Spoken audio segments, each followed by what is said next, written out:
Hey guys, it's Renee, and today I want to show you guys 25 ways that you can get better Instagram photos.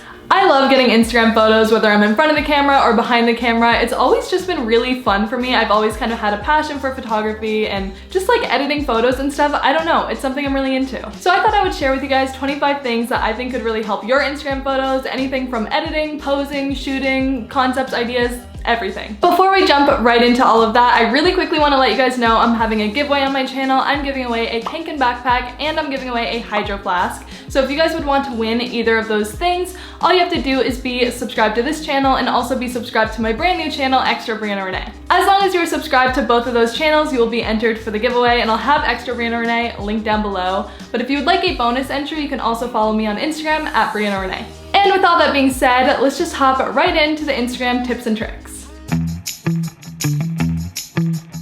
If you don't know where to take photos in your city or you're traveling to a new city, something I would recommend doing is looking up the location on Instagram first. Like, I'm going on a trip to Toronto soon, so I have the Toronto location up and I'm kind of just looking at where people are taking photos and just getting inspiration. That's actually how I found this place. I was just looking at the Toronto location and I found this really cool place with pink phones, so I kind of Googled it and realized it was at a bar. Then I went to that bar and I got the picture. If you're doing a photo shoot day like we are today and getting multiple pictures, make sure you have multiple outfits because no one wants to see the same outfit over and over again on their feed. So these are the outfits that I've chosen today. I have a blue themed one, a green themed one, and a yellow themed one. Obviously you guys don't need to do solid color outfits like I do though, I'm just extra.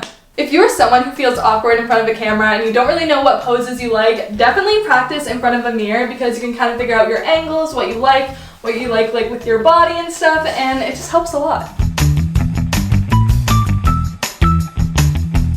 If you're one of those people that never know what to do with their hands in photos, something that's really easy is just to have a drink or some kind of prop that you can use and hold, and it gives your hands something to do. I actually just got a super cute picture with this drink. A classic pose that I like to do is having my hair either in a ponytail or down and just kind of like whipping it or flipping it around. I think it just adds more interest to a photo.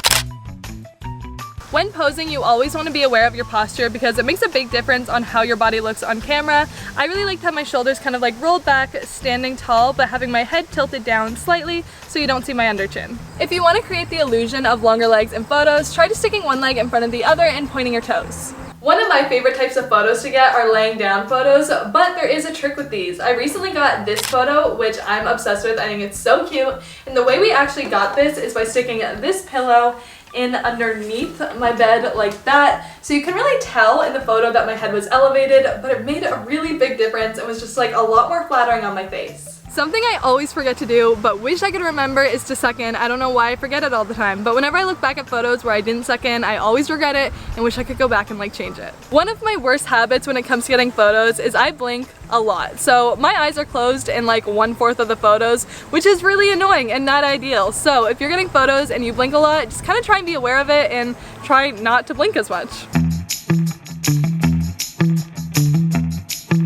A really cool app that you guys can try out if you haven't already is called Houlton. I love this. It gives a really cool film look to photos and it adds light leaks and it's just like really easy to use, so you should definitely try it out.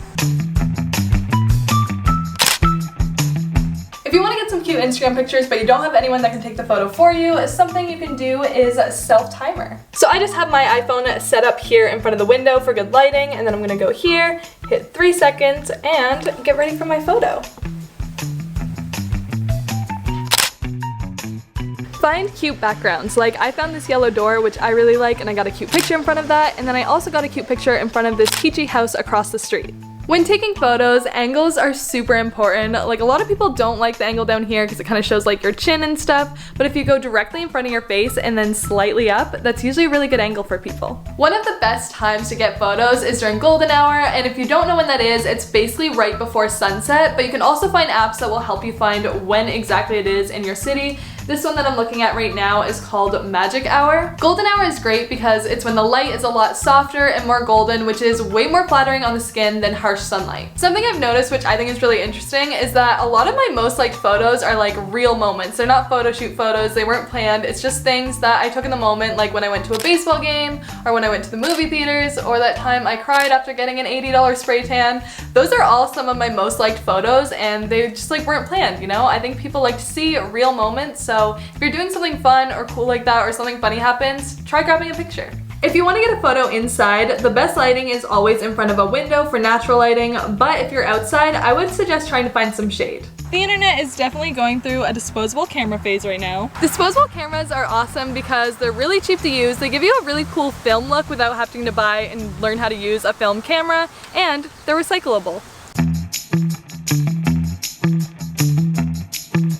When it comes to editing photos, my favorite apps are Tezza, Visco, Snapseed, and Lightroom. The first app I'm going to show you is Tezza because if I could only use one editing app, it would definitely be Tezza. If you do download the app Tezza, it comes with a lot of good free stuff. It has 3 free filters, which are honestly some of my favorites. It comes with a dust filter and just like a lot of basic editing tools. But if you do want to make the extra purchase and get all the filters, I definitely would recommend it. I did that and I do not regret. Some of my favorite filters on here are Vintage, which obviously I turned that down a little, but I just think it adds like a really nice look on a lot of photos. I really like Toasty, wherever that is.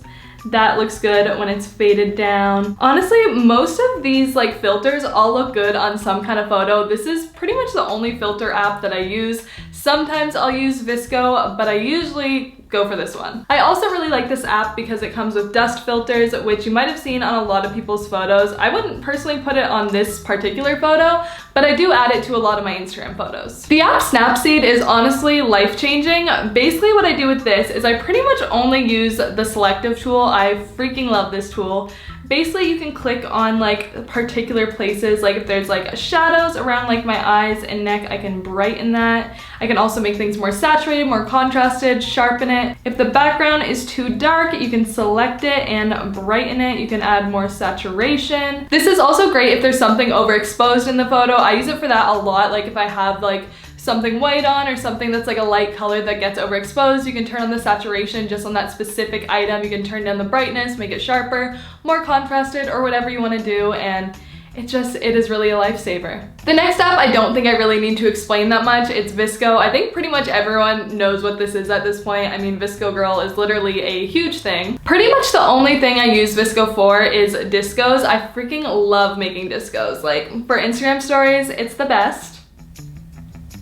That's what a disco is, in case you were wondering. As for actually photo editing on Visco, I don't really use it that often, but if I do, I use the C1 filter, and that's pretty much all I do. If you're someone who's really down to put a lot of work into your photos, I would definitely recommend getting Adobe Lightroom. It's a free app, but it's definitely a lot more complicated than the other ones. Right here is actually a before and after that my assistant Kate edited for me. She went in and just changed all the different colors, the exposure, like all of that. This app is so good for just getting every little thing. This is what basically professional photographers use. She's a professional photographer, and it just makes the biggest difference. So that is my video. I hope you guys found this helpful or entertaining or interesting or something. I just hope you got something out of it. And if you haven't entered my giveaway already, make sure you do so. Extra Brianna Renee is going to be linked down below, so just subscribe to that channel and this one and you'll be entered. And like I said earlier, if you would like a bonus entry, you can also follow me on Instagram at Brianna Renee. And I will see you guys soon with a brand new video. Bye!